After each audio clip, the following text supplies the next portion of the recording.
Hi, I'm Richard Maraj, Senior Minister at Unity of Phoenix Spiritual Center, and I want to thank you for visiting our website and for tuning in to today's message.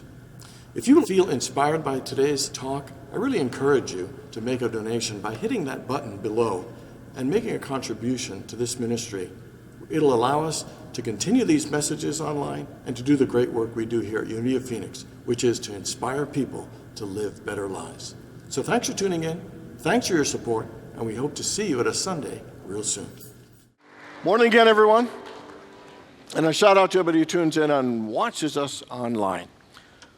So there's this blonde woman and this lawyer sitting next to each other on a plane on a flight from LA to New York.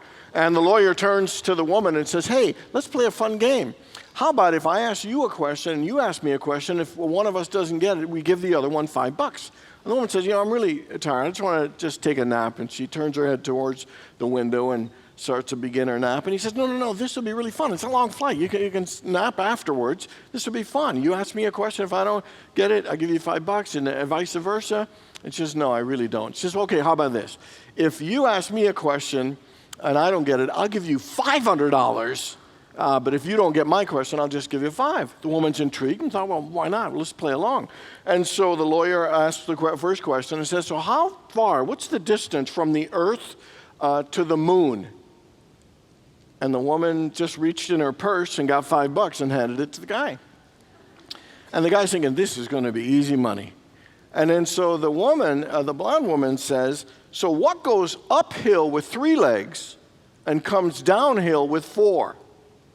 The lawyer's thinking and thinking. He's trying to analyze and come at every angle. He can't even think of it. After an hour of just agonizing and not hating to give up money, he reluctantly gives the woman $500. She says thank you and then goes back to sleep. And then he taps her on the shoulder and says, hey, so what was the answer? And without saying a word, she reaches into her pocket, grabs $5, hands it to him, and goes to sleep. All right. Today, we are talking about money. So how many people here would admit that you like and want more money? You'd like to have more money. You like it and you want more. How many people would say you have ever had any money problems, stress, anxiety, worry, and struggles with your finances and money? How many people would admit that you have ever thought at some point in your life, if I just had $1 million, I'd be all set? Anybody ever thought that? Money is beyond valuable, vital, and powerful in our life and in our culture. Practically everything that we do and that happens in our lives is influenced by money.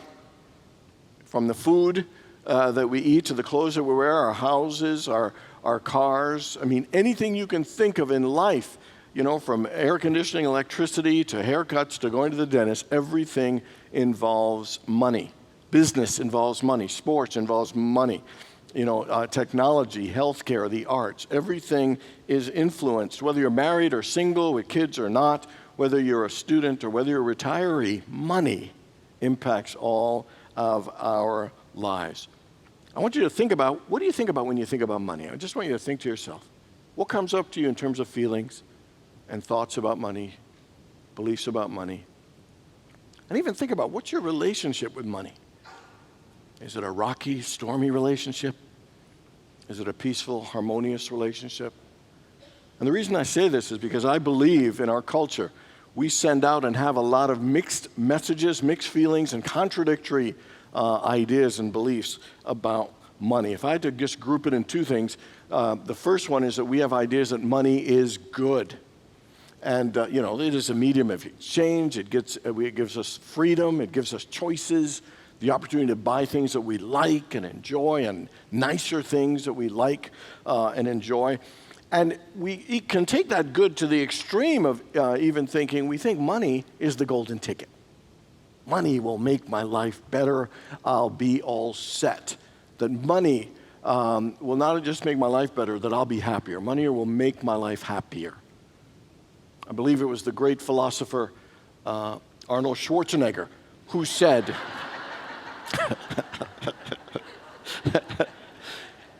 he said, money can't buy happiness. I have $50 million right now, and I can tell you I was just as happy when I had 48 million. So you could see that he's... And the second idea about money is that money is bad. The money is evil. It leads to corruption.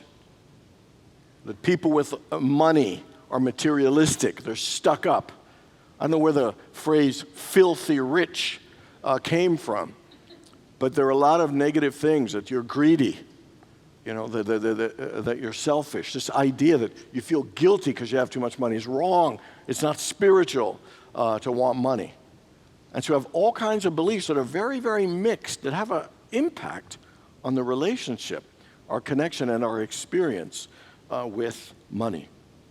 Even when people say, money's not important to me, money's important. Lynn Twist, in her book, The Soul of Money, said, every one of us in our culture, because of the nature of our culture, has some chronic fear related to money. That even when we have lots of it, our thought is, then there's more to lose. That taking care of it is an important thing. And it's beyond responsible. It's about a fear related to money. Because I think a part of it is that it's connected to our survival. And so it gets even worse. And it's not just important with mixed messages, is that our focus on money and the value we put on money, we also begin to equate our own value with money. In our culture, success is closely linked to money. That our own value, our own competence, and our own self-worth is linked to money. I know I've done stuff like this. It's like, hey, that guy is rich. His wife owns that company. He's a high-powered lawyer. Man, they got lots. And we pedestalize people who have lots of money. And kind of the opposite to those who don't. And the issue isn't money. Our relationship with money isn't about money. It is about our belief in lack and limitation. It is about fear. And so it's based on 3 toxic myths of a mindset of scarcity, a scarcity mentality that many of us have, regardless of the amount of money we have, is that's how our culture is. So the first one, the toxic myth, is that there is never enough. In the course of our day, tell me if you recognize if you might have said any of these. I don't have enough time. I didn't get enough sleep. I don't have enough money. I'm not getting enough work. We're not making enough profits. We're not having enough success. Because I don't have enough education. I am not thin enough. I'm not beautiful enough. I'm not charming enough. I'm not getting enough love. I am not getting enough respect. I'm not getting enough appreciation. The list can go on. But it's a mantra that we sing and play all day. Not enough, not enough, not enough. Life is never enough. We focus on what we don't have, which is a product of believing there's not enough. The second one is more is necessarily better. If some is good, more is better. And more is always better. We're always chasing, going after, and sometimes just want to accumulate and get and accumulate and get because more is better. More is better. One of the first economics principles I learned was called the law of diminishing returns. Everybody know that? So let's just say with a loaf of bread. First loaf of bread, you're hungry. Man, it gives you a lot of utility and satisfaction. And the second one, it gives you satisfaction, but a little less. By the 10th or the 11th, you're not. But yet, even when we have all that stuff, guess what? We want more. It may not be bread, but it might be just related to things because we want more. We start thinking life's about accumulating and having more, and then I'll be more, I'll have more, and I'll feel happier. It even leads to things, in my opinion, like hoarding. Having a difficult time letting go of our stuff. How many people have anything in storage? Anybody got anything in storage? Okay. Did you know that last year in this country, we spent as a nation $38 billion storing stuff? 38 with a B, $billion. It gets worse. Since 2012, the amount we've spent and the amount we've stored has increased at a rate of 7.7% since 2012 to today. It's an obsession with more, always wanting more. And then the third one is, the toxic myth is, that's just the way it is. Life, this is as good as it gets, and it ain't getting better. So we feel powerless, we feel helpless, we feel hopeless. You know, that's what, remember Thoreau? He said that famous line, the massive men lead lives of quiet desperation. Because we feel like, look, this is as good as it gets. This is what I was born into, this is where I'll stay. And so how many people would, looking at your relationship with money, would say there's room for you to have a healthier and more positive relationship and view and experience with money? And so how do we do that? How do we transform these toxic beliefs? How do we transform our relationship with money? And how do we transform this mindset of scarcity?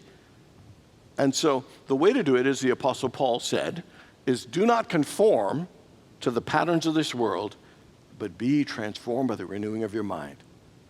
You know, because you know what we've been conditioned to believe? That lack, limitation, and scarcity is the norm. That abundance is rare, that lack is the norm. Our minds have been conditioned, and he's saying, don't conform to this pattern of the world. Be transformed by the renewing of your mind. So how do we renew our mind from scarcity to more abundance so we can improve our relationship with money and our just relationship with abundance in general? The first one is to connect with the truth of abundance. Here's what Paul Zader said. He said, the natural law of abundance pervades the entire universe, but it will not and cannot flow through a doorway or a mind that is filled with lack and limitation. There might be all the possibilities and abundance, but it will not flow through a mindset of lack and limitation. You know, the author of the book of Human Wealth said that greed and that scarcity and lack and fear are all programmed into us. We're trained into it. It is not the reality and the truth of nature. You know, we are conditioned to believe in lack and limitation. How many people would say that, you know, if you could start your life over again, live it again, you would do even more? And even how, from where you are right now, there's still more success and opportunities and blessings available to you. How many people would agree with that? And my question is, how do you know? So even though the human mind is conditioned to believe in lack and limitation, your soul knows. Your soul knows there is more. Because abundance and being unlimited is our very nature. We have been created in the image and likeness of God, that source, that energy that makes everything possible. That unlimited source of love and wisdom and ideas and goodness is in us. And so we know that there is more. And so it's about reconditioning ourselves from lack to the awareness of abundance. You know, I always say in my prosperity class, back in '75, there was a wonderful summer. My cousins were visiting, and they had a lot of great songs. Donna Summer's Last Dance, Van McCoy, The Hustle. There was a whole bunch of fabulous music going on. And I remember as a kid, I thought, my God, they're going to run out of ideas for great songs. You ever thought something like that? They'll never run out of ideas for songs or books, for fashion, for anything. Because why? We live in abundance. We are abundance. And it's the mentality of lack and limitation that holds us back. So we need to connect with the truth of abundance. We are abundant. There are unlimited possibilities in us and around us all the time. Here are 4 scriptures that are fabulous. The Lord is my shepherd, I shall not want. Hear how powerful that is? The Lord is my shepherd, I shall not want. So when you know that God is your source, not money, when God is your source, you'll never be in want. Anybody remember the first commandment? What's the first commandment? That is a whole lot of silence going on right here. Apparently it was a rhetorical question. Let me help you out. I am the Lord thy God. Thou shalt have no other gods before me. And what that's really saying is don't put anything between you and your highest relationship with God. So whether it's money or those things, we rob ourselves of the flow of abundance when we distract our mind by putting too much importance on those other things. Whether it's money or fear or power or status or whatever it is. That's why it says, seek ye first his kingdom and all these things will be added unto you. When you go to the source first as your priority, those other things will begin to flow and follow.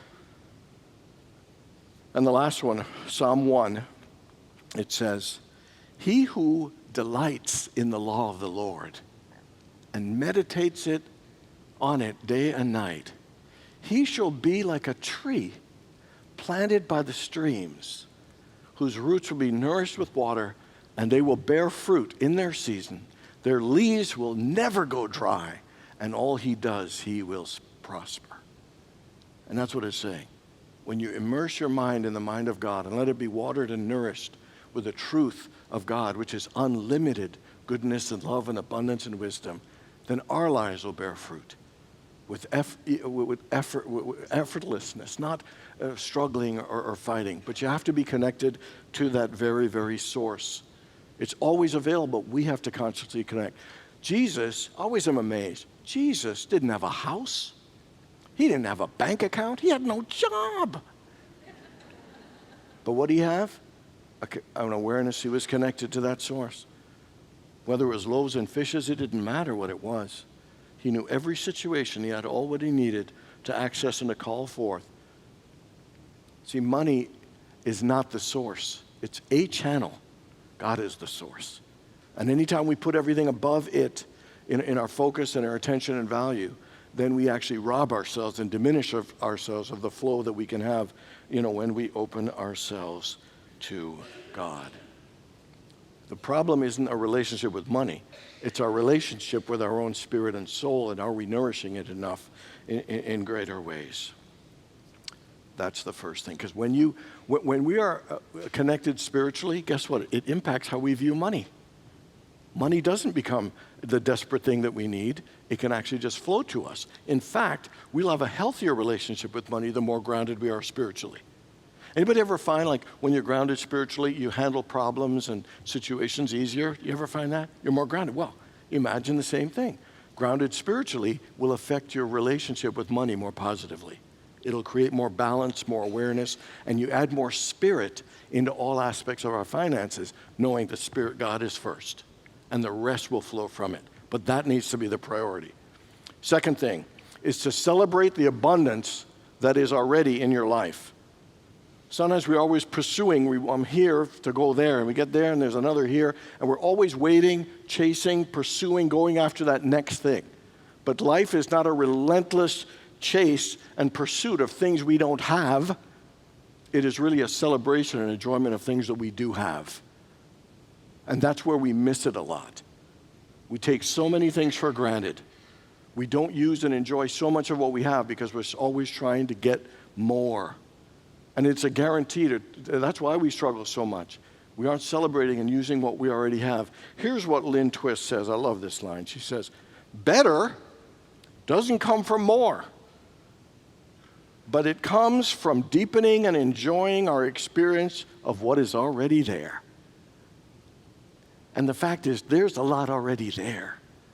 There is a lot of love and abundance and goodness, and we overlook it because we're chasing something else. Do you know the greatest way to increase abundance in our lives is to enjoy what you have more fully? There's a wonderful parable called the parable of the talents. And I love the line. It says, "Well done," they'd all increase theirs. "Well done, my good and faithful servant. You've done well with what I've given you. Now you can share in more of your master's joy." And what it's saying is, when you're loving your life now, using it and appreciating and investing and sharing it wonderfully, it will expand. But not just it, we will expand. Our consciousness will expand, our faith will expand, our awareness and our perspective will expand. But you have to enjoy and use what you have. So my question is, how much are you loving your life now? How much are you loving your job now? How much are you loving yourself and who you are now?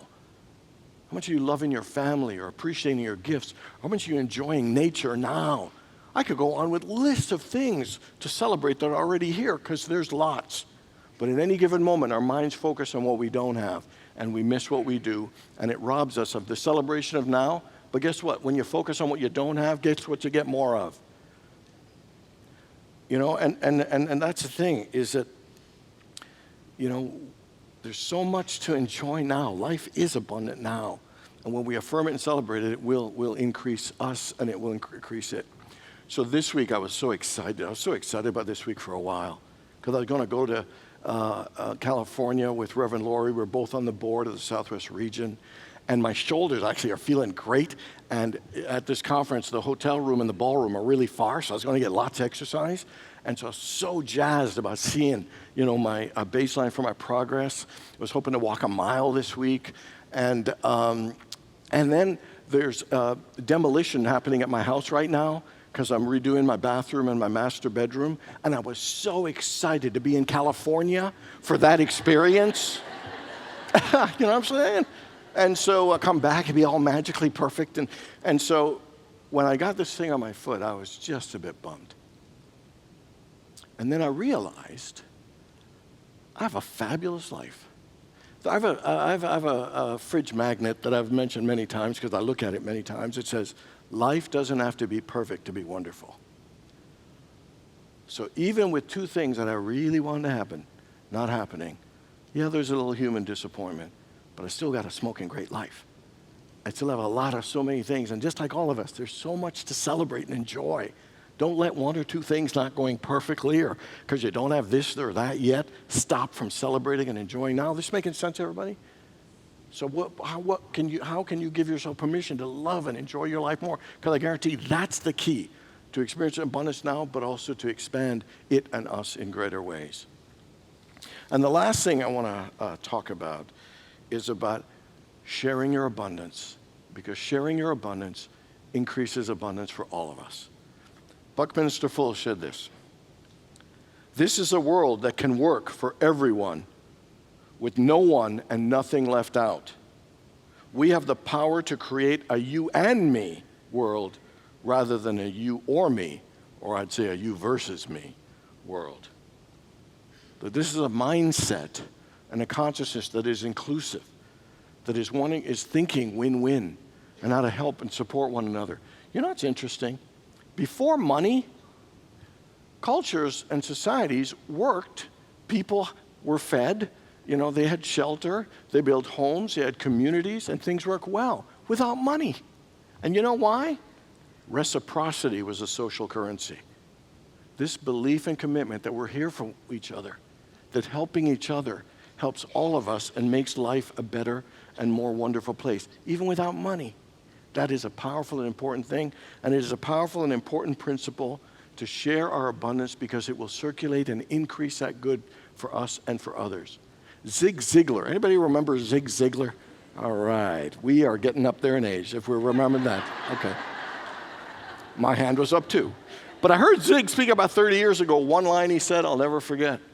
He said, "You can have anything you want if you just help other people get what they want." It is a principle of life. It is a principle of living. It is a principle of love one another and care for one another, because when you help others, you help you.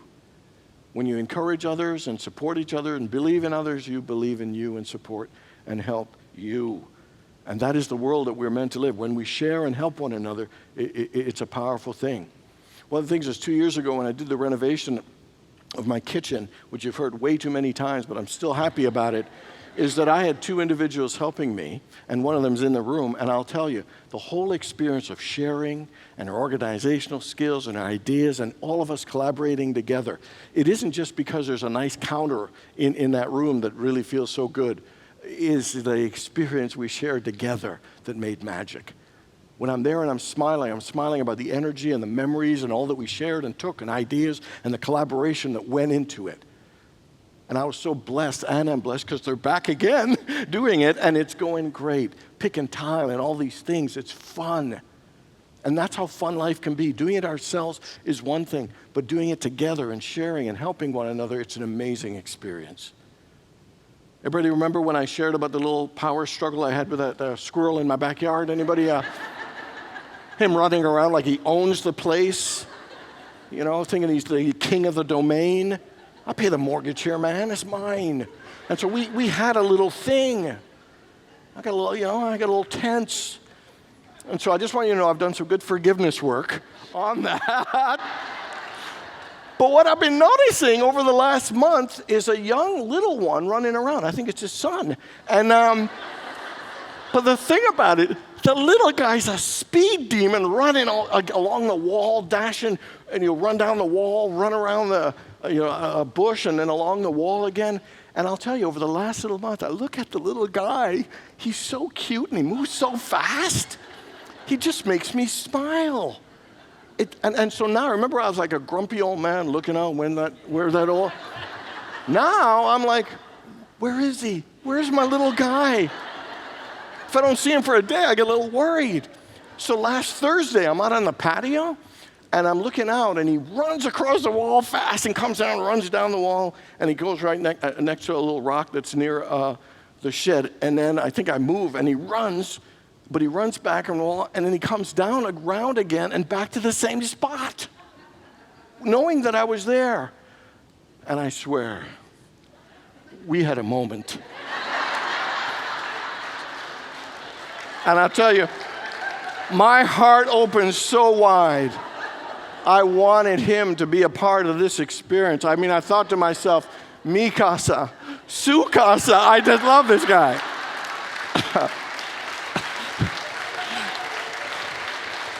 And so, whether it's animals or whoever, it's who can you invite into your heart? Who can you share and help? And what gifts do you have to share? Because when we do it together and collaborate and know we're here for one another, miracles happen. There's a richness and a deepening of how fulfilling life is when we're willing to reach out and help others and think win-win. Because when we share of our abundance, it will increase abundance for all of us. When we share our love, it will increase our love for all of us. Money's an important thing, but it ain't about money. It is really about our awareness of the truth of abundance.